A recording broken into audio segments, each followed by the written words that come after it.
চটপটি ভালোবাসে এমন মানুষই আই থিঙ্ক বেশি, এবং আমিও তার মধ্যে একজন। এখানে ১ কাপ চটপটির ডাল আমি ৬-৭ ঘন্টা ভিজিয়ে সুন্দর একটু বেকিং সোডা আর আলু দিয়ে সিদ্ধ করে নিচ্ছি। বেকিং সোডা দিচ্ছি যাতে এটা খুব তাড়াতাড়ি সিদ্ধ হয়ে যায়। তো এবার চটপটিটা সিদ্ধ হয়ে গেছে, আর একটু আমি সিদ্ধ করব। আর আমি খুব ট্রাই করি যতটুকু পারি এই যে চটপটির খোসাগুলো ফেলে দেওয়ার।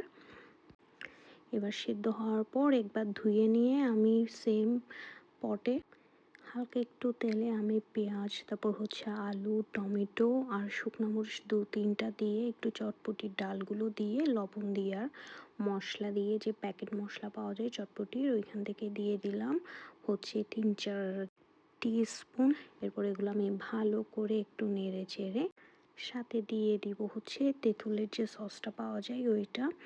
আর এখন ভালো করে একটু আমি একবার এগুলো ফুটিয়ে তুলব। আমার কাছে এখন তেঁতুল নেই, সে কারণে আমি তেঁতুলের সসটা ইউজ করছি। এটাই একটু চটপটি মশলা আর চিনি আর একটু পানি দিয়ে এটা ভালো করে মিক্স করলে একদম সেম তেঁতুলের যে মাড় তৈরি করা হয় সেই স্বাদটা পাওয়া যায়। আর এদিকে আমি ফুটিয়ে তুললাম আমার চটপটিগুলো। এবার এখানে ডিম, শসা, তারপর ফুচকা আর হচ্ছে আমি যে তেঁতুলের মাড়টা বানালাম সস দিয়ে, সেটা দিয়ে সুন্দর মতো পরিবেশন করে খেয়ে নিলাম। অনেক মজার।